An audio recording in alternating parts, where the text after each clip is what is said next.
Hey. Weird of you to be just eavesdropping on our conversation that we put on the internet on purpose. Anyways. Abby and Kat were born in 1997 and became best friends when they were 6. Grew up together and started a band and bonded over music ever since. 20 years later, they are all grown up and spend their free time analyzing lyrics. Now here they are talking all about their Lord and Savior, Dr. Taylor Allison Swift. Taylor, if you're listening, we love you. Welcome to Swiftlore Podcast, where we dive into the lyrics and lore of our Lord and Savior, Dr. Taylor Allison Swift. Absolutely, that's why we are here. I'm Kat. I'm Abby. And we're fools. This week we are Look into my eyes and baby whisper, fool. We did not plan that. That was just off the dome. That is the brain cell ping pong at its finest. Da-da. If you're here for the first time, Kat and I have been friends for 21 years now. The theme song is wrong. I just haven't had time to change it because I'm so busy. Yeah, we'll probably update it for the 1 year anniversary. Yeah. Maybe we'll do a live stream on Valentine's. Although I saw today in my time hop, because I still have that app. Yeah, September 13th is when we came up with the idea. Yeah, and today, the things that I saw today, I think were like screenshots of us planning it and talking about it. Or maybe we're like getting close. Oh, it was me looking at this podcast equipment and trying to find the right plugs and stuff. And then we found it, and here we are. Yeah, so we're like getting so close to the anniversary. That's very exciting. You can't keep a girl boss down. You really can't make a girl, a 27-year-old child, shut up about Taylor Swift. No, you cannot. But I will right now because I wanted to talk about, I guess it's Taylor Swift theme, so never mind. So we got a P.O Box. That's fun. We did get a P.O Box. It'll be in the description, and we'll probably post about it on our Instagram at Swiftlore Pod and our TikTok. And the reason why we put the rush on this is for a couple of reasons. Firstly, the people who joined our Patreon have now been there for 2 months, which means we're sending them things. Which is very exciting. Yes, we have made fun little gifties. And then also, secondly, we had this amazing person reach out to us from Germany. Their name is Matea, and they made us bracelets. They made us bracelets. One of them is spear themed, and I like the shriek because Abby texted me and was just like, Kat, look at our Instagram DMs right now. And I looked and I was walking spear and I opened it and it was all you had to do was slay or who could slay from the archer. And I like opened it and I couldn't squeal because I was like just in my neighborhood, but I was squealing on the inside. It's just so thoughtful and so cool. It was so cute. Oh my gosh. Yeah, we were both so touched by it. And also having one for Spear that says Spearless, iconic. Will I make her wear it somehow? Yeah. Yeah, we're going to make it happen. Is she going to hate it? Yes, yeah. But that's my prerogative as a dog mom. This is just so exciting for me. We love connecting with you guys. Thank you so much. It's so Thank cool. you, Matea. And yeah, so that's P.O Box. Another news, my book is available for pre-order most places. The only place it's not is Amazon because Amazon doesn't let me do pre-orders with the thing that I'm using. Kat has put out a book, and I have the PDF, but I haven't read it yet. That's fine. I will, though. I'm so excited. I'm so happy for Kat. Like, when you showed me the cover and just, like, the way everything looked, I literally got emotional. I got so teary-eyed. I'm so proud of you, so... so exciting. And I hit the whip because I can't take compliments. I know. I try to It's okay, guys, because I started therapy this week, and that's something that I'm going to work on. Yes! I'm just speed running all of my goals for the year in this 1 month because I forgot to do them I was traveling too much. What else you got? What other goals? That's pretty much it. It was just the book and the mental health. She did. I probably had more. But who's to say? My goals this month are make it out because it's just so like, wow, there's so much happening. But you know, we're out here and we're here to like chat. And I love that. We're here for a little chit chat. After this, we're going to go get a beer and a yap. Just one yap. What does one yap entail? One extremely deep dive conversation into a niche piece of shared lore. That's a single yap. That's the definition. That's what I'm defining it as right now. Okay, as a person who published a Shakespeare retelling, I feel that I get to make up definitions for words now. I think because Shakespeare did that a lot. Yeah, that's the qualification that I go by. Yeah, so that's what a yap is. Okay, all right, got you. So yeah, we're gonna have multiple yaps. We're gonna have a bunch of yaps. It'll be great. So yeah, today we are covering songs that mention the Fool. We all know that Kat loves the Fool. I do. I have a Fool tarot card, which was originally just a Shakespeare reference, and then when I got it, Shakespeare. She's going psycho. You were talking about her. That's true. I was talking about Shakespeare. When I got it, I was like singing "Look What You Made Me Do," and then I was like, wait, it's also a Taylor Swift reference. And I was like, wait, my other Shakespeare tattoo, I have to say it quietly so she doesn't react, is also a Taylor Swift reference. And now my tattoo sleeve that I'm working on is a Taylor Swift X Shakespeare tattoo sleeve. It's really cool. So it's also a Joe reference. It's also a Joe reference. It's there's a lot of fools out there. There's a lot. Us among them. Yeah, exactly. They're not even all out there. I'm just staring. Our clown noses are just off camera. So every time I look down, if you're watching this on YouTube, it's because I'm thinking about the clown nose. Of course. And with that being said, today we're covering songs definitely same vibe. For sure. So I'm doing Foolish One. And I'm doing Look What You Made Me Do. They're basically the same song. I mean, if you listen to them back to back, you're like, why is the song on loop? They're just so sonically and lyrically the same. Yeah. Yeah, I think those are all of our updates. We're still going to do the breast cancer awareness fundraiser next month. So that's coming. Yes, I am the holdup. Abby found the charities and I have to look at the charities. I just have no brain cell left to brain. I don't either. So the brain cell that we're ping-ponging, it's lost in translation. Yeah. We asked for too much. I think one of you has it. If you could kindly return the brain cell. Just send it to our P.O Box. Yes. If you could just come back, be here. Come back, brain cell. Come back, brain cell. I guess you're in today. I don't want to need you this. I don't want to have my brain working anymore. Just shut it off. Yeah. Mine is shut off. I don't know about yours. So on that note, I just thought of when I was in like 3rd grade, I was in this musical at my daycare. And there was a song called Brain Toilet where it was like, I need a brain toilet. I gotta flush my thoughts away. I just uncovered that from wherever the fuck it was. I'm looking for my brain cell and I found that. So thanks, Miss Betsy. I wish I remembered the choreo because I know that there was some sort of like a motion around our heads. I think there was a twirl, like you're flushing yourself down the toilet. Wow. Nothing like being in 3rd grade. What a time. Wow. That's also when you were having a hard time that year. You probably had to flush the bad thoughts away a lot. That's true. There was a teacher, a 3rd grade teacher experience. We talked about it. The worst. We talked about it on Hot Ones. On Hot Ones, which I still haven't edited. I'm so sorry, you guys. I'm doing my best. You're doing your best. I'm doing my best. You know what? The podcast is still podcasting. All right. I feel like I should go first. Yeah, let's end on my camp madness. Foolish One. Foolish One, Taylor's version from the vault, is track 21 on Speak Now, Taylor's version. Like every song on Speak Now, it was solo written by Miss Taylor Ellison Swift. Sorry, Doctor. My bad. Mm-hmm. And it was produced by Taylor and Aaron Dessner. Love them. Iconic duo. Truly. This song was only performed once live ever on March 4th, 2024 in Singapore, mashed up with Tell Me Why. That was a guitar song, and the piano song was This Love and Call It What You Want. Interesting. Such an interesting 4-song. Yeah. Huh. In terms of personal connections, I got my tattoo of the Fool. Speak Now TV came out on Friday. I got my tattoo on Tuesday, and while I was getting my tattoo, I got dumped by my situationship. Because she wanted to get back together with her ex. Which is so Foolish One coded and so funny. In retrospect at the time, didn't feel very funny. But now, objectively funny, especially because then when Speak Now TV came out, I listened to Foolish One for the first time and I was just like, is this fucking play about me? Like, how did she do that? I don't know. I wanted to relate to Speak Now. I guess I was not specific enough in my manifesting that I wanted to relate to like mine or like one of the other happy songs. Enchanted.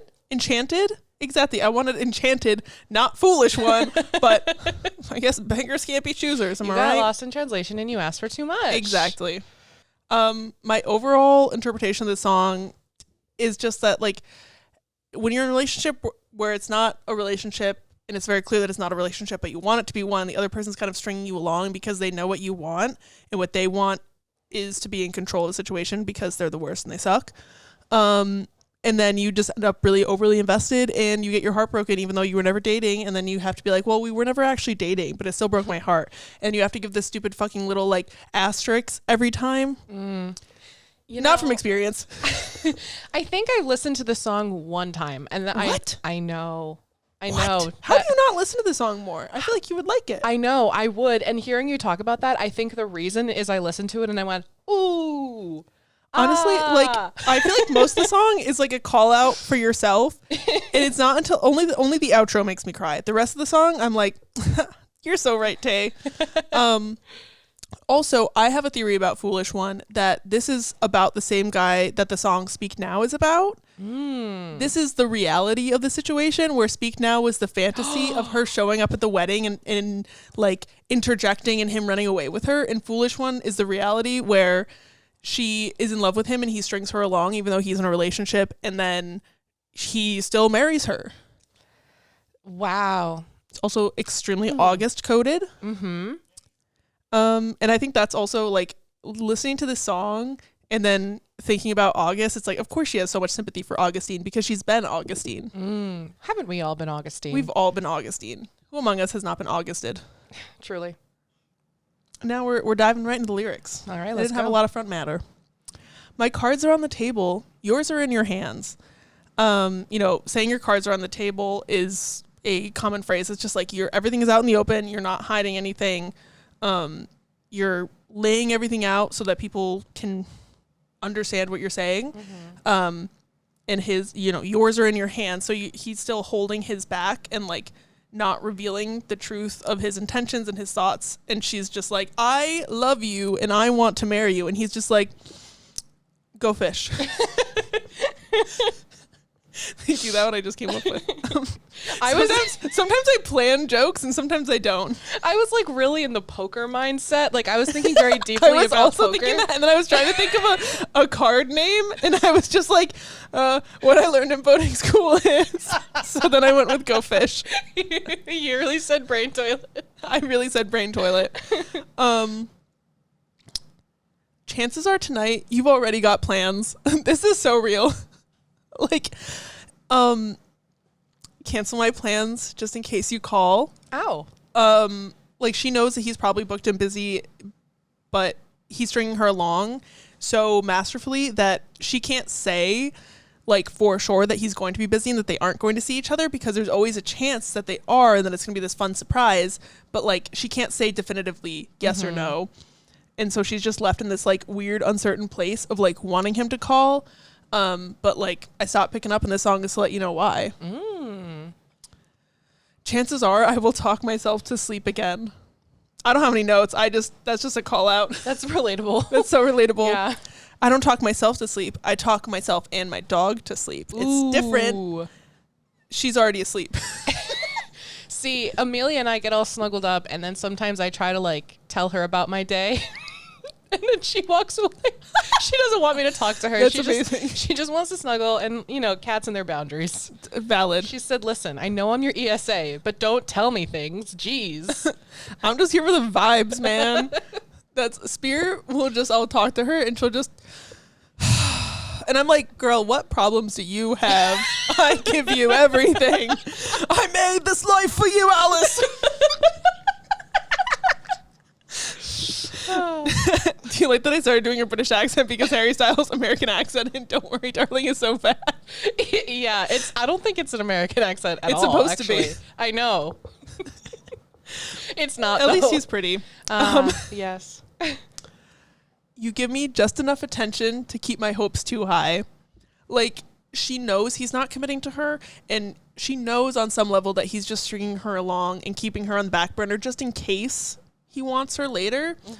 But even knowing that, she still lets her hope get the better of her because people like me want to believe you when you say you've changed. Wishful thoughts forget to mention when something's really not right.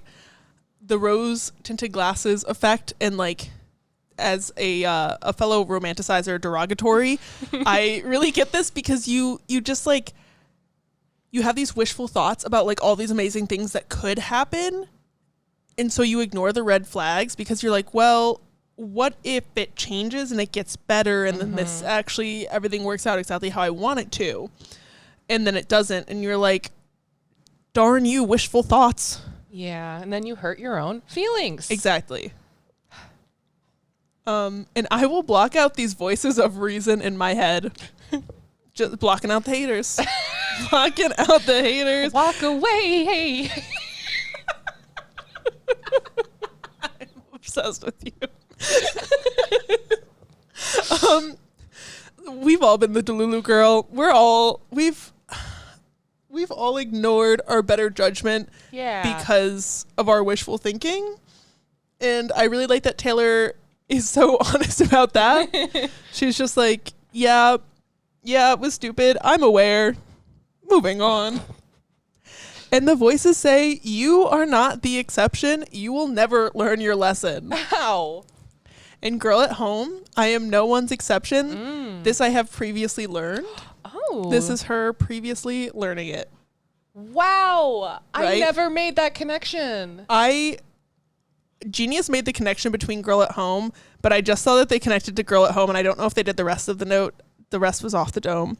Wow. But you're not the exception. You'll never learn your lesson. I just remember there's some 2000s rom-com. I can't even remember what it was because it's so He's just not that into you. Yes.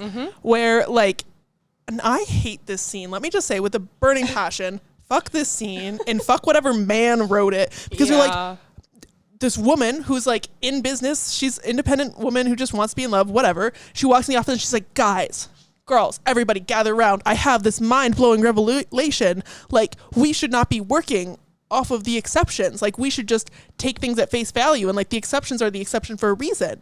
And everyone's like, oh my God, this is mind-blowing. And I'm like, oh my God, whoever wrote this has never been to a 12-year-old girl's sleepover. Because these are revelations that girls have at a very young age and choose to ignore. Yeah. So we wouldn't just talk about it again. I have a lot of problems. So that movie, listen, I love Justin Long. Justin Long, I love you. And I think, at the end, the spoiler, at the end, when she is the exception, it's very romantic. And I get it. And I see why people like it. That movie has so many flaws. Scarlett Johansson's character, they did her so dirty. Gigi, the main character, also did her so dirty. Because again, it's like, because it was written, I've only seen that movie once because that scene in particular filled me with such an unbridled rage. I think I saw it when I was like younger, like prefrontal lobe development, and me too. And then I rewatched it on a plane like this year, and I was like, yep, still bad. I was like, wow. I mean, like, I want this to be a comfort movie so bad, and parts of it I just really disagree with the way that it's written. Anyway, I know that's a tangent. You got me on a yap. Got you on a yap. We're yapping. We're yipping. We're yapping. On to the chorus. Foolish one. You know it's bad when you gotta have a come to Jesus talk with yourself. You're just looking in the mirror like, you fucking idiot. Sorry, I'm looking at myself in the camera's screen. I'm not pointing it at the listeners. You right there. Idiot. It's an I'm with stupid shirt, but it's just pointing up. Brittany wears that on Glee at one point. I didn't know that, but I'm very glad. I want that shirt. Stop checking your mailbox for confessions of love. When I first listened to the song, I thought of this as like, oh, she talks about like dating older guys on this. So it's like, haha, they're older guys. They don't know how to email, so they're sending letters. But then I was like, no, actually, alternate, way worse interpretation that hurts so much more. She's checking her text. She's checking her calls. She's checking her email. She's not getting anything. So then she's checking her fucking mailbox, because what if actually he does love her and he's doing this romantic, cutesy thing of sending her a letter in the mail like the olden times. And then it's still not there because he doesn't care about her the way that she cares about him. Next, you just see her on the boardwalk approaching every pigeon. Like, you got any letters for me? She's scouring the shoreline for a bottle. She's like, I know he said once he was into piracy. I think he was talking about like movies, but maybe. Piracy. She starts geocaching. She's like, what if? She's like, he loves a riddle. He loves a riddle. But yeah, the confessions of love that ain't never gonna come.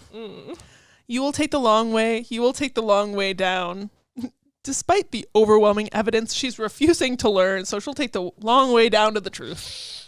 Oof. And also, like, the long way down, like, her head's in the clouds. Yeah. She's instead of naturally kind of floating down, she's just meandering her way out of the stratosphere. Yeah. Verse 2. You know how to keep me waiting. I know how to act like I'm fine. I love when she does the you know, I know stuff, as we know. So it's you know how to keep me waiting. Like, you know, like, how to manipulate me effectively. And I know how to act like I'm not hurt by the thing that you're doing that's intentionally hurting me, because she knows that if she expresses in any way that what he's doing is fucked up, he's gonna be like, well, I told you that I'm not trying to date right now, so like, why? And it's like, well, you want me to act like a girlfriend, but then anytime that I imply in any way that I'm your girlfriend, you're going to get mad because you said you don't want a girlfriend, right? But you just want girlfriend privileges. You know, last week your hint song was Sharpest Tool by Sabrina Carpenter. It's been stuck in my head like all week. I love that song so much. Thank you, Sabrina, for bringing that into my life. But the lyric, like, you're confused and I'm upset, but we never talk about it. Yeah. It sticks in my brain a lot. Yeah. I love short and sweet. Don't know what to call this situation, but I know I can't call you mine. I miss the simpler days when the word situationship did not yet exist in the world. That was a great time to be alive. Yeah. Also, is she referencing the first song on the album? Probably. Taylor. Ouch. Oh, that hurt. That hurted. Yeah. And it's delicate, but I will do my best to seem bulletproof. Isn't it? Isn't it? Isn't it? Is that an Easter egg? Where's our nose? Ref TV coming soon. Okay. We've got our noses on. I love how they slightly pinch so that we get to talk just a little bit more like Squidward. Isn't that how he laughs? Pretty moose make the boy moose go wah, wah. I didn't like that feeling of making that noise with that on my nose. I'm glad that we embarrass ourselves on the internet for your entertainment. I'm here for your entertainment. Anyone remember that Adam Lambert song? Yes. Oh my god. I love you, Adam Lambert. Icon. I love Adam Lambert. Adam Lambert, come on the pod. Adam Lambert, come on the pod. Oh my gosh. I have my Adam Lambert American Idol tour shirt from when he didn't win American Idol, and they did like back when they did the tours through the country of the top 10. And I bought specifically the Adam Lambert shirt. You went to that tour? I went. They came to Rochester. I know, because the Catherine McPhee year I went, but Catherine McPhee couldn't go because I think she was sick. I feel like the winners didn't go on. No, they did. Taylor Hicks was there. You remember Taylor Hicks, winner of the year? Catherine McPhee was on American Idol. Is that a man or a woman? Oh, a man. That makes sense. I was listening to a Catherine McPhee song literally the other day. Her version of Somewhere Over the Rainbow, amazing. You got me on a yap again. Sorry. How dare you yap on this yap cast? Yap cast. Welcome to Yap Lore. Alternate title. Where we yap about the lyrics and lore of anything and everything. Anything we feel like. Yeah. Tangentially related to Taylor Swift. Taylor Swift is there sometimes. But yeah, so on a more serious note, like delicate, but I'll do my best to seem bulletproof. Mm-hmm. She knows she has to tiptoe around him in order to not upset him. And at the same time, he's doing all these things that are like bullets to her that are hurting her so much. And she's just acting like they don't bother her because she's just trying to be like the cool girl. Like that whole ugh. But like, I'm too soft for all of it. Exactly. But like, you'll never see me cry from I Knew You Were Trouble. Because when my head is on your shoulder, it starts thinking you'll come around. I love how she said it here. Like her head, separate from the rest of her, starts thinking that he's going to come around. She is nearly headless. She's nearly headless. And I also like, because, you know, the whole thing of like the head and the heart, and like your head is more logical and your heart is like more emotional. But she's saying like even her head is getting tricked by his manipulation into thinking that maybe there is a chance, even though he's saying that there's not a chance, but then he's acting like there is. And it's just that difference is very hard to reckon with. And maybe someday when we're older, like she knows it won't work out, but she's still having this little daydream about what their future could look like. Like this is something we'll laugh about over coffee every morning while we're watching the news. Ow. While you're watching the news. Sorry, she doesn't care about current. Kidding. she's so delulu. But just like the excitement and the like manipulation of toxic relationships is the fact that she's in this like turmoil and everything, and she's just daydreaming about this very quiet domestic life. It hurts. And then the pre-chorus is the same, and most of the chorus is the same. She does the same chorus from before and then repeats it and changes the last line. So the first time it was, you will take the long way down. And this time on the repeat, it's you will learn the hard way instead of just walking out. Oh, now I remember why I don't listen to this song. Yeah. It's such a bop. It hurts me. But it's a bop. I did a little on guard movement for the listeners. And I just accepted it. I didn't on guard back. She didn't. She said death. Sure. But yeah, like you'll take the hard way instead of just walking out. Like after a relationship like this ends and you see all the red flags and you like accept all the red flags and realize that there's so many times where you should have just walked out, but you didn't because when you're in it, you can't see the forest through the trees. The bridge. Now I'm sliding down the wall with my head in my hand saying, how could I not see the signs? She sees it all now that he's gone. Like in Dear John, all the signs were there that he didn't care about her, but she was just misreading all of them to her own interpretation of things and twisting them until they fit the narrative of actually he does want me and he's going to change his mind and we're going to be in love and we're going to watch the news together every morning while we drink coffee and it's going to be perfect, actually. This lyric reminds me of the famous, heart-wrenching full body sob that Sadie Sink does in the All Too Well short film. Yeah. Also, if you've watched the White Horse music video, there is a moment where she leans against the wall and slides down and is sobbing. Well, that's even more relevant. Both. I feel like the Sadie Sink moment is probably inspired by the White Horse moment. Maybe. And I feel like this lyric was probably inspired by her filming the White Horse music video where she was sliding down the wall with her head in her hands because she realized her boyfriend cheated on her and he sucks. You haven't written me or called the goodbyes, but goodbye screaming in the silence. Being ghosted is actually criminal, and I think that it should be illegal and it should be criminalized because it's the worst. And if you ghost people, like I think that if you have met somebody in person, like on a date, you should just be like, yeah, I'm not interested, unless it's like an unsafe situation, obviously nuance. But like, if you do something with someone, just tell them like, hey, I'm not into this, whatever. If they take it badly, just block them. But especially like if you are in a like multi-month situationship with somebody, tell them when you're done. Just be so upfront about it because like what's the well, because I feel like they ghost because then they can be later, they can unghost and be like, oh my God, I was just so overwhelmed, instead of like being upfront and real about their emotions. It is, well, I don't like to put judgments on any sort of action. Like I try not to. I'm going to use the word quote unquote cop out, but basically the thing is like avoiding that confrontation because communication is so hard and it's so important. And in an ideal world, we would all communicate with each other all the time. However, conflict is difficult. And so people just sort of go, well, I'm going to stop responding until they get the message. And then the person is left there just being like, why don't they like me? Yeah. I feel like it's so easy. Like I know, I don't think I've ever ghosted anyone. It can do a lot of harm. Yeah. So even though conflict and communication can be so difficult, it really is like so rewarding and better off. It makes both people better off. That's my little soapbox. I like the soapbox. And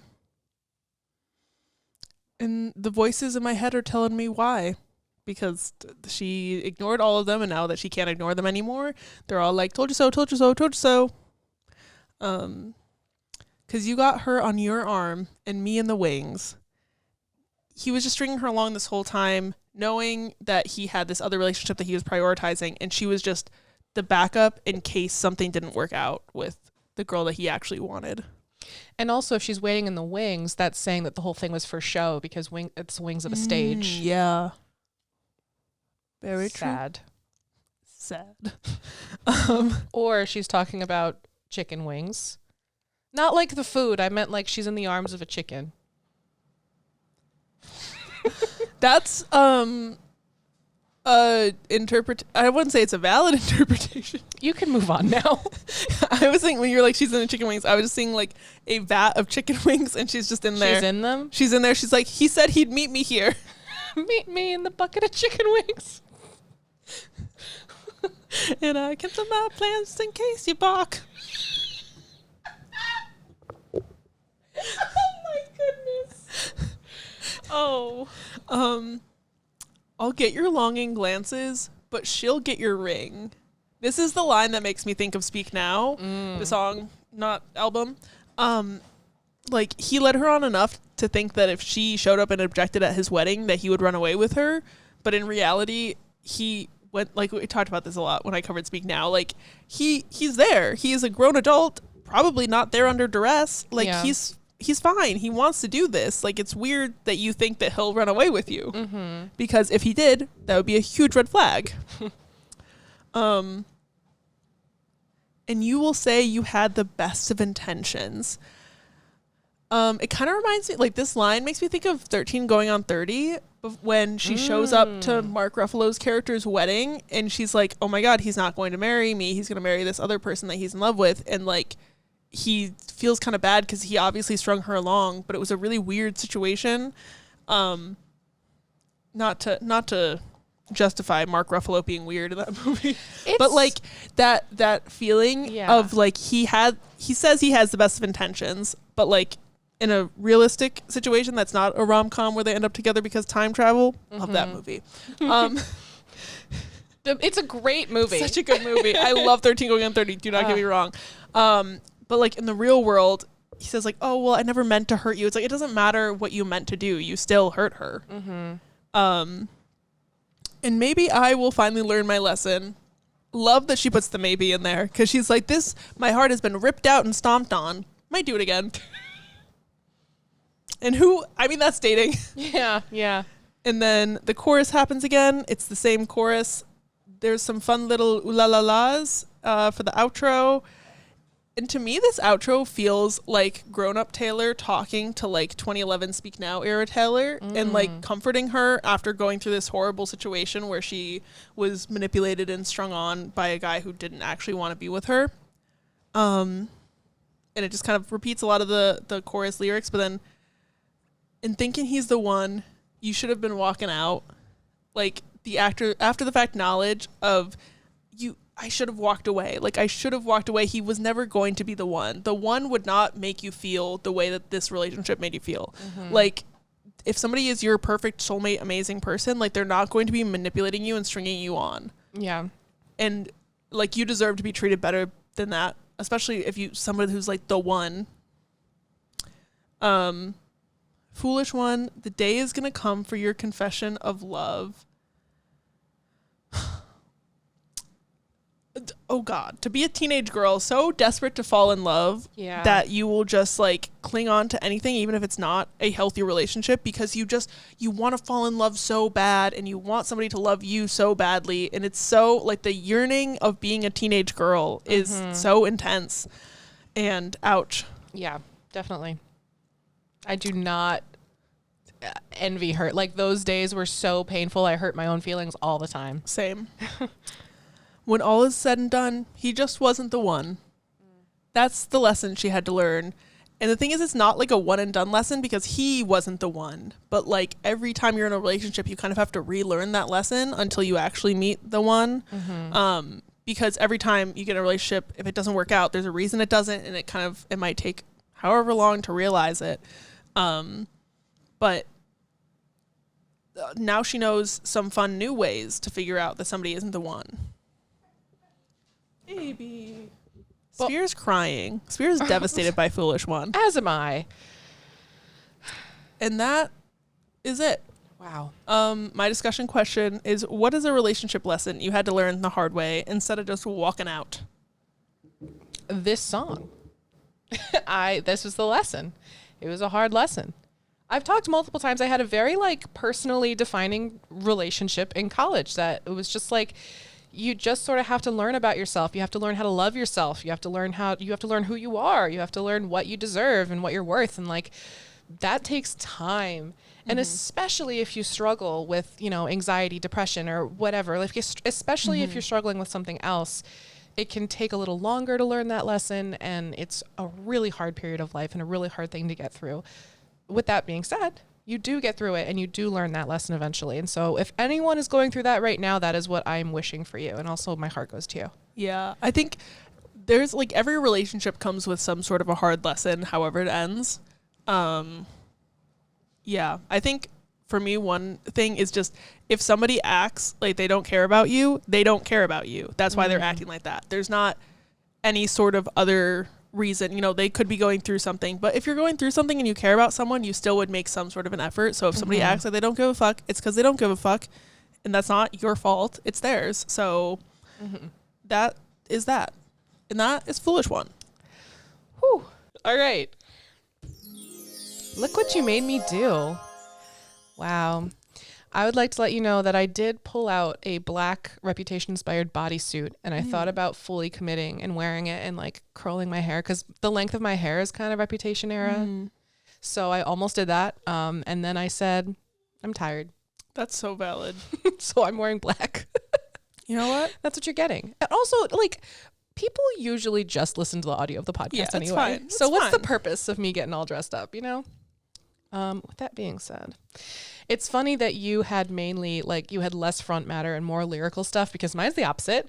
Fair enough. As you guys know, this song is not one of her more lyrically Spear is just singing the song of her people. She really is.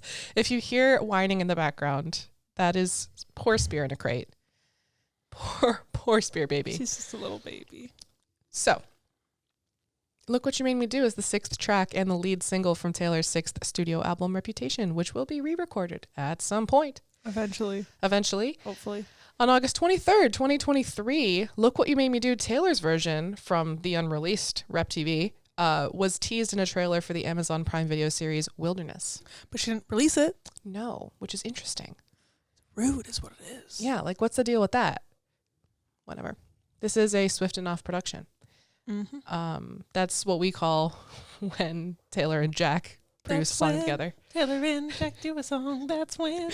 Exactly. We call it Swift and Off. This song broke a bunch of records everywhere for the music video, for the song itself, and that's mostly because of, I quote myself, all the tomfoolery and marketing Miss Blondie did for Reputation. And that means, have we talked about before the release, the original release of Reputation where she blacked out her socials? This was after she went completely No, because this is the song that she premiered with that. So this would be the time to talk about it. After 1989 came out, there was a whole thing, obviously the whole Kim, Kanye, Taylor Swift is over party. She decided to go away and hide, potentially write a 500,000 word fan fiction. We don't know. Who's to say? We don't know how she spent her time. And that's referencing Miss King being 89. We talked about it in the Black Dog episode. So anyway, and then she blacked out all of her socials and started doing all the snake imagery, which was thematically relevant because she was being called a snake. I'm honestly pretty fuzzy for the specifics. I know we could get into it, but Kanye and there's a phone call. Yeah, so basically Kanye called Taylor up to ask if he could say the lyric, I think me and Taylor might still have sex. And that's the only lyric that he actually ran by her, but him and Kim released an edited version of, so then the song comes out, and the line following that is, I made that bitch famous, which is objectively untrue. Fuck you, Kanye West. And Kim had recorded the phone call secretly and released an edited version of the phone call, making it sound like Taylor had heard the whole song and consented to it, because after the song came out, she put out a statement that said, I would very much like to be excluded from this narrative that I never asked to be a part of.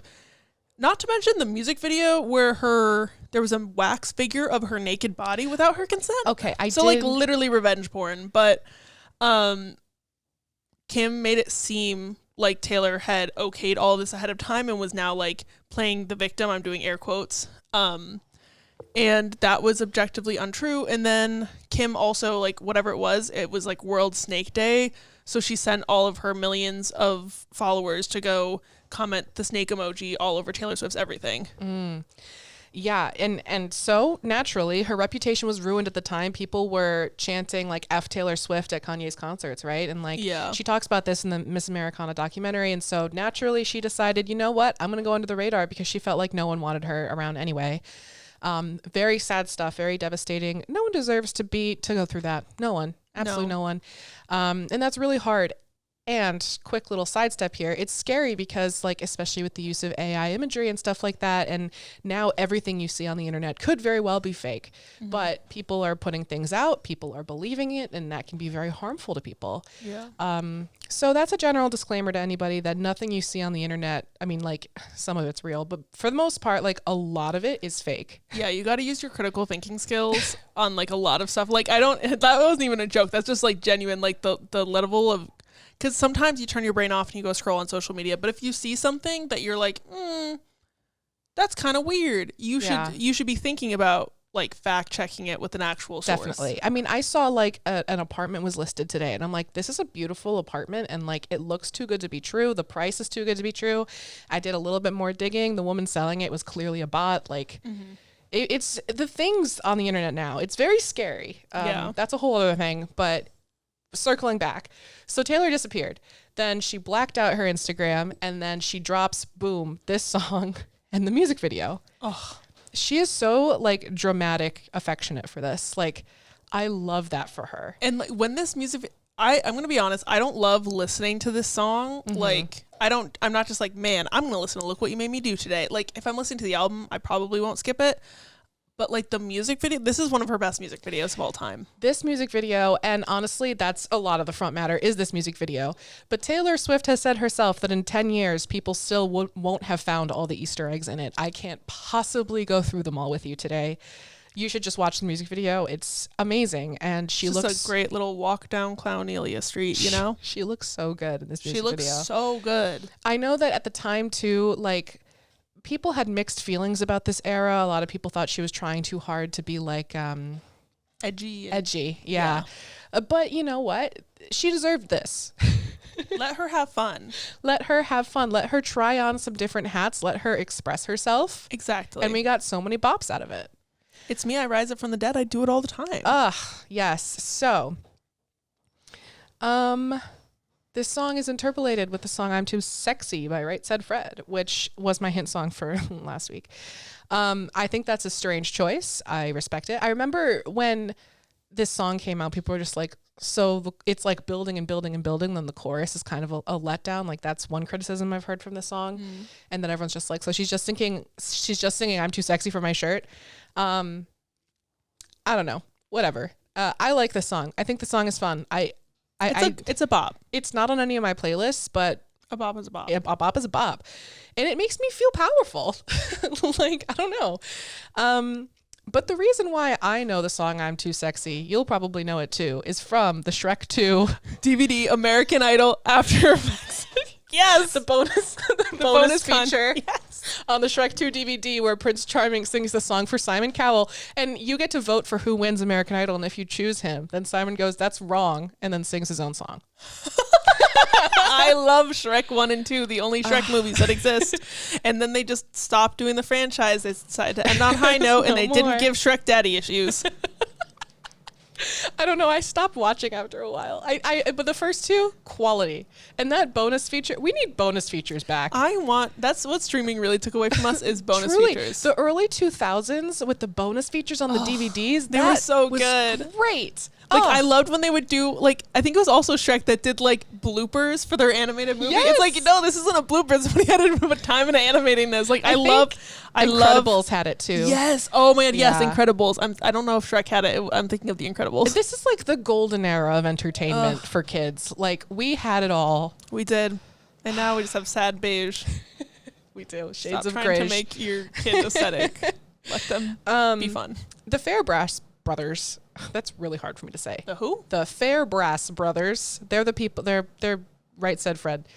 They were contacted 1 week before the release of the song and were asked whether a big contemporary female artist who hasn't released anything for a while would be able to use a portion of their song for their latest single. They found out after that it was Taylor Swift. So they were just like, yeah, for sure. For sure. And then it money. And then it's Taylor Swift. Similar to when she interpolated one of Cautious Clay's songs, and they were just like, what? Okay, yeah, Taylor, you do whatever you want. Literally. All right. I don't know if this is true, but the Taylor Swift wiki, which is iffy, says that the song Innocent from Speak Now is sampled in the bridge of the song. I don't know. Interesting. Yeah. I've never noticed it, but... And that would make sense considering Innocent. Yeah, Innocent was her forgiving Kanye. And this is her saying, actually, never mind, get fucked. So, I don't know. It's interesting to think about. All right. So... There are some things in the music video I wanted to bring up that are fun. For example, there's a scene where she's in a bathtub of diamonds. The top layer of diamonds, actual real diamonds valued like $10 million. The rest were plastic beads. There was also $1 in the bathtub. Some people think that that represents the lawsuit in which she sued for $1. She countersued. She sued countersued her for like $3 million. Also, I remember when the music video first came out, which obviously this music video had been filmed like months in advance because of the level of everything. But right before this music video came out is when Kim Kardashian was robbed at gunpoint and made to get into her bathtub. Oh. And everybody was like, how could she do this? And she had to be like, guys, I had already filmed this and that was not a factor in this. Yeah. Wow. Yeah. I didn't even. I mean, I don't know if she publicly said that, but I feel like she might have because I don't know why I think that, but I do. We try very much not to speculate on this podcast. I feel like the Kim Kanye scandal is so tied in with the song that I can't avoid it. It's like when we talk about Scooter Braun, that's like, we know that happened. She's talked about it. There's also like Katy Perry stuff some people think this song is related to. I'm not going to get as into that, but I know that some people thought like during the car crash scene that her outfit looks a lot like Katy's. There's a couple other references that people are just like, this is real. I don't know. I won't get into that. It's all on Genius and Wikipedia because that's where I get the majority of my information. So she also wears the dress from the Out of the Woods music video, and like all of her other famous looks are in this. It's really cool to see her all dressed up. It's so cool. The name Nils Sjöberg is on a tombstone when she's digging up the grave, which is referencing her pseudonym that she used for This Is What You Came For, Calvin Harris. She said that the premise of the music video is rooted in the idea that if everything you write about me was true, this is how ridiculous it would look. Because who hasn't posted about her being dead and her being in car accidents? I don't know. Bathing in her millions of dollars of jewels. Right. And also, according to her, the song used some tropes from the TV series Game of Thrones. This isn't the first time I've mentioned Daenerys Targaryen. I know because I've had to learn how to say this name twice now. I guess the list of names was inspired by Arya Stark's kill list. I don't know. I've never seen the show, but that's what I read. All right. It was performed various different like one-off shows and then also on the Reputation Stadium tour. And the Taylor Can't Come to the Phone Right Now, Why? Because She's Dead was said by Tiffany Haddish, the comedian on the Reputation Stadium tour. It's also the closing song of the Reputation era on the Eras tour. And there's also that cool little "Don't blame me for what you made me do," which is... And she's a little hand out and the camera goes around. Ugh. Wow. The cinema. She got the cinema. So. You got the cinema. You pop. That song is fun. All right. Pop. Pop. The first time okay, quick little tangent again. Sorry, my brain cell not here. Formerly brain cell. The song Cinema, the first time I heard it, and pretty much every time I listen, it makes me laugh when he just goes, "You pop." Like, that's so funny to me. You pop.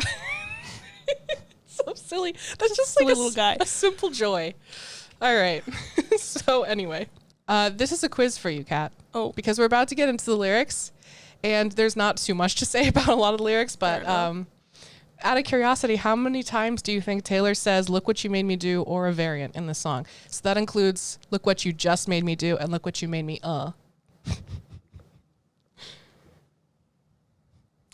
I'm going to go with like 35.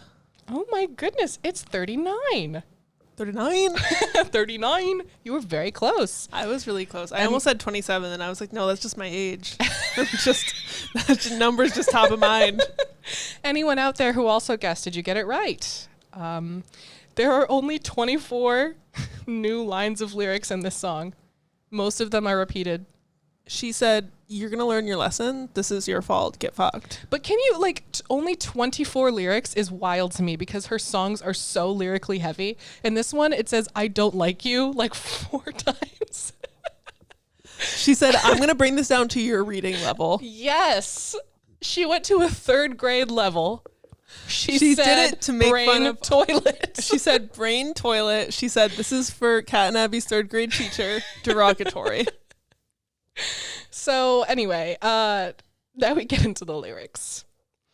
I don't like your little games. It's going to be hard for me not to sing it, but I'll do my best. Because it's also a little speak-singy, so it's like... Yeah. It makes me think of I played your games, but you change the rules every day from Dear John. She also mentions games a lot. We've talked about that in other episodes where she talks about games. But I really like that she's diminishing them. She's like, these are little games. These are below me. Over it. Don't like your tilted stage. I've read various things about this. I guess Kanye had a tilted stage on his St. Pablo tour. I guess Katy Perry had a tilted stage on one of her tours at the time. She just had a tilted stage at the VMAs. There you go. Taylor also had a tilted stage. That's whatever. Well, Taylor had a tilted stage for this song. Yeah, I feel like a tilted stage isn't I don't know if that's enough evidence to support that that's what it's referencing. To me, this feels very metaphorical. I don't like your tilted stage. I don't like that the world's a stage and your world is crooked, or that you're basically performing and it's, wow, I'm really just not eloquent right now. I see it as like the stage is tilted. So it's a stage. You're already above everybody else. If we're both on the stage and the stage is tilted, you're still above me. Yeah. Even though we're trying to you're performing, but you're still trying to assert your dominance. You turned off the stage lights and you're still performing. I mean, she's got a tilted stage during Fortnite. Ooh. All right. So the role you made me play of the fool. No, I don't like you. God, this song is a banger. This song's a banger. Can I talk about the fool? You're just chomping at the bit over there. Oh my goodness. Go for it. Just do it. Goodness. I don't know why I said it like that. I just have a lot of... You already talked about the fool. No, but in the context of this line, because I've talked about it before of the fool in Shakespeare was the archetype character who was the only character that could speak the truth to nobility because they were the only ones who could get away with being honest because it was passed off as a joke. Mm-hmm. And so she was made to play the fool because she was the only one telling the truth about the situation. Yeah. And at the same time, she was being made to look like a fool and not just she was telling the truth. It's like Cassandra. Exactly. It's very frustrating too when you're telling the truth and no one believes you. That's such a frustrating feeling, and it's a frustrating thing to witness as well. Mm-hmm. Okay. I don't like your perfect crime. Me neither. I don't like it either. Everybody they lied and everybody believed them. And everyone, you got away with it. And I don't like that. I just think it's so simple, but I don't know. I did also note, and I think this is interesting, how I don't like your perfect crime. And then later she wrote no body, no crime, because Taylor is so smart and so good at crime that people don't even know that the crime was perfect because they just don't know about the crime at all. Exactly. And now I've said crime so many times. And that's because she was in the getaway car. She left him at the motel bar. Crime is no longer a word to me. Crime. Crime's no longer a concept. Happy purge. Except for ghosting, that's still illegal. In your purge universe, ghosting. Purge era. Your purge era. Literally ghosting is still illegal though. Everything else fair is game. Fine. All right. How you laugh when you lie is another thing that she doesn't like. It's doing something bad and also finding joy in it.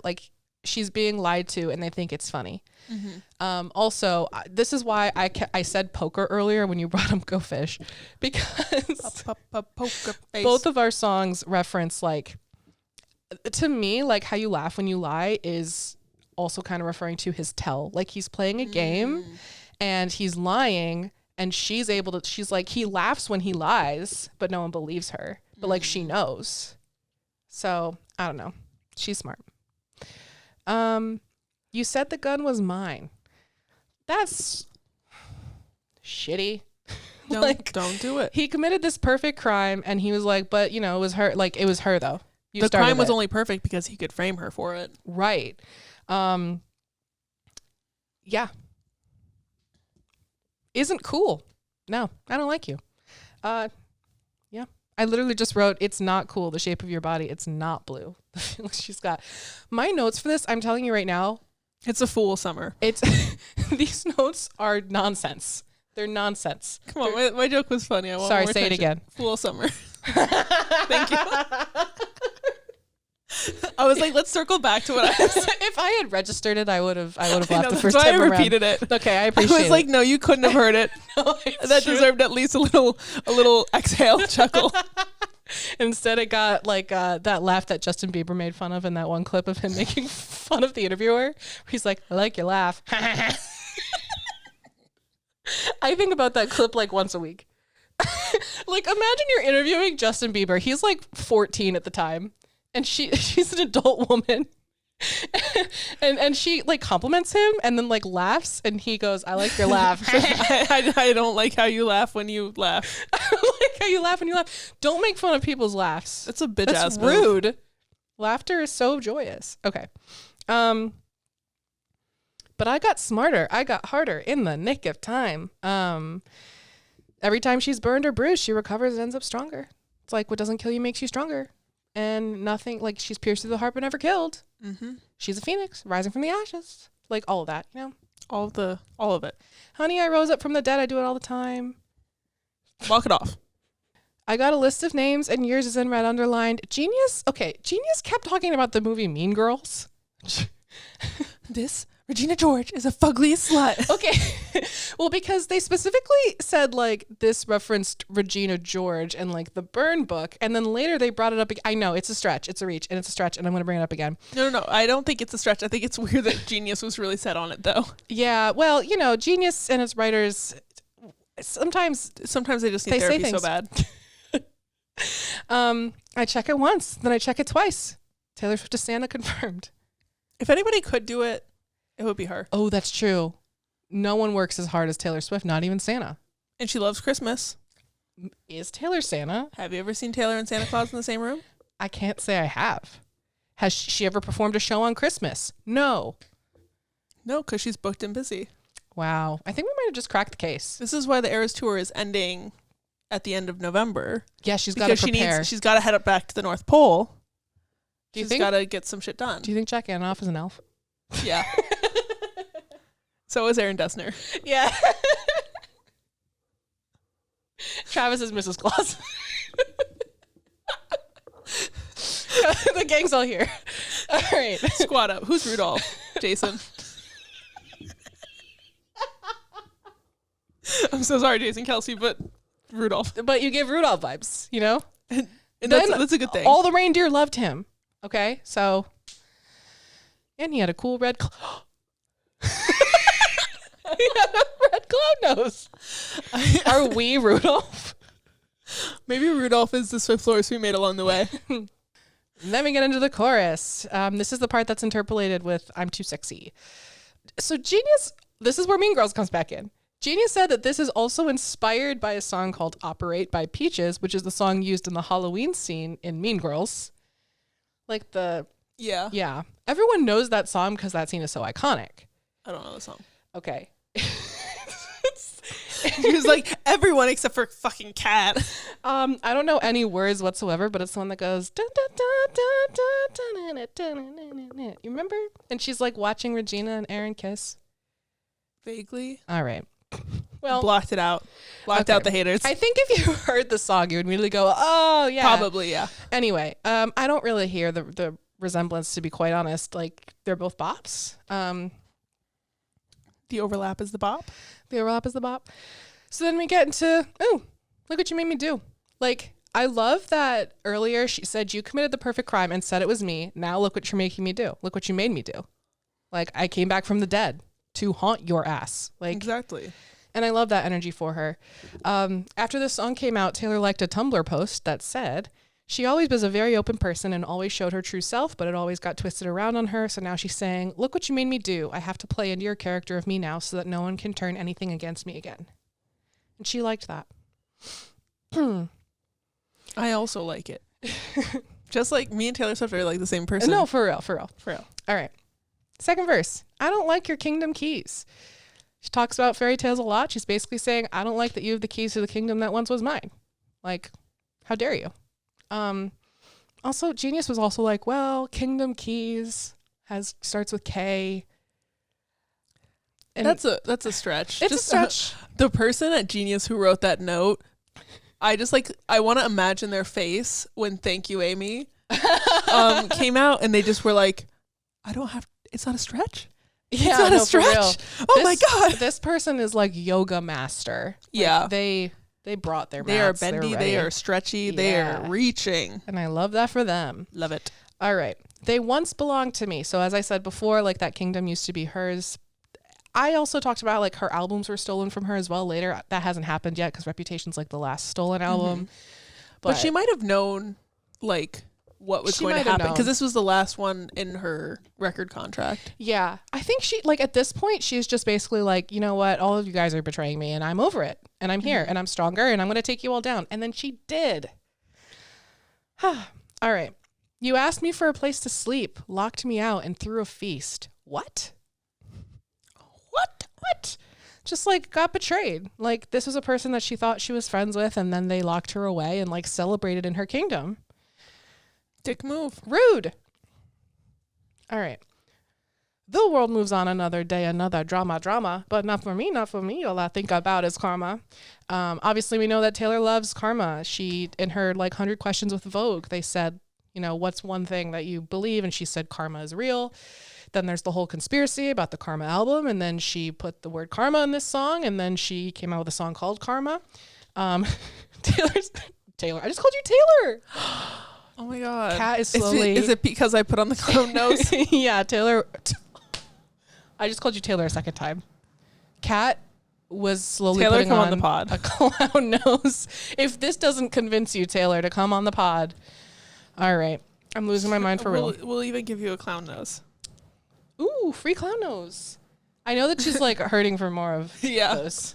Thrifty Swifty, as we know. One day we pull up and one of her music videos is like one of the background clowns when she comes back. One of? How many background clowns are you implying? I just think that at this point she knows that her fans are masters of clownery, right? That's true. And she's a very self-referential queen. She reads what's online. I know she knows how hard we clown. She knows. So she's going to come out with a song one day. The music video is going to be a lot of clowns. Kat and I are going to be in the back with their noses dancing it up. Exactly. I'm manifesting. We're manifesting. Clownfesting. Anyway. All right. Maybe I got mine, but y'all get yep. You get yours. Oh my goodness gracious. She's back. She survived. Now it's their turn.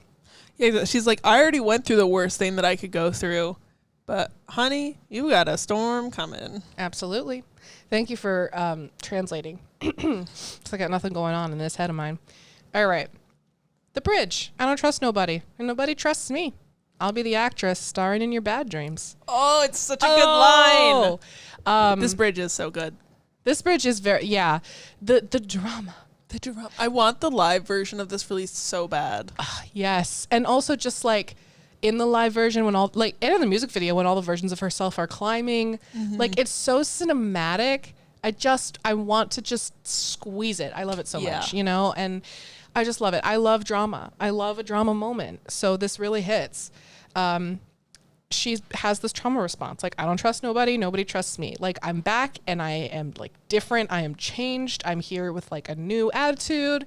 I'm going to take you all down. Karma is real. Like, this energy is strong and I love it for her. Mm-hmm. And also like the Darling, I'm a Nightmare dressed like a daydream. Yep. And now I'm the actress starring in your bad dreams. Exactly. Yeah. And so I actually have that written down as well. And I also love, again, like with both The Fool and this song, I'll be the actress. So she's still admitting that this is a show. Mm-hmm. And that's honestly what fame is. Like, we don't actually know Taylor Swift. We don't actually know Kanye. We don't know what happened. All of it to us is a show. And so she's just continuing that. She's like, here, your move. She's like, you want to see me perform? Here I am. I'm the actor starring in your bad dream. This is, you want a show? You're not going to like it. Check and mate. Bitch. And then we get, as that loops, I'm sorry, the old Taylor can't come to the phone right now. Why? Oh, because she's dead. There's a philosopher that's like, you're constantly killing off old versions of yourselves. Someone definitely said that. If it's Aristotle, I'll laugh. I don't think it's Aristotle. I think it's somebody more modern. Yeah, I know. I just wanted to reference Taylor Swift. Who knows how to ball? I know how to ball, and you know Aristotle. It's true. Because, I canonically played ball for a while. Play ball. So, in a 2019 Rolling Stone cover story, Taylor said that this phone call lyric referred to a stupid phone call that I shouldn't have picked up.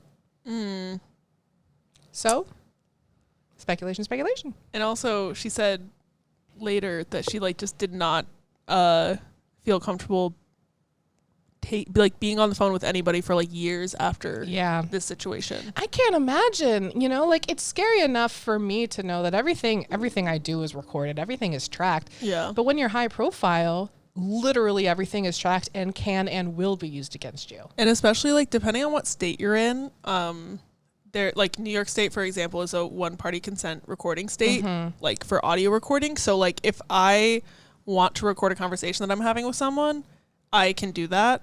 And they don't have to agree to it or know about it. Right. Which is freaky. It's not the same way in every state, but I don't know where Kim Ye was when they recorded the phone call, but wherever it was, clearly it was a one-party consent state. Yeah. Ugh. Wild. Those are the notes. So my discussion question is, obviously, the drop of this song as her first single for the Reputation era was huge and theatrical and dramatic and a statement, right? And we clown about Rep TV a lot. Obviously, we want Rep TV to happen. We want that. But at the same time, Taylor can do that on her own time. That's literally her choice. We will still clown about it and be looking forward to it. But exactly. The whatever. Clowning is part of the fun. With that being said, when she releases Rep TV, how do you think she's going to handle this drop? And especially with Look What You Made Me Do, considering the reason and the impact that it was originally dropped. How do you think that's going to work in present day? I mean, I'm just seeing her other albums, usually there's kind of a spike in who the albums are allegedly about and talking about that. But then eventually that kind of gossip sort of falls away and people just listen to the music. So I think that once again, Kim Ye will become irrelevant. Yeah, well, that's true. The thought that I'm having right now is that I think we're at another period of time where attacking Taylor Swift is rampant on the internet. Her reputation, in some ways is the best it's ever been, and it's also pretty bad. There are people who really dislike her, who say a lot of things about her. Everywhere I go, I see it.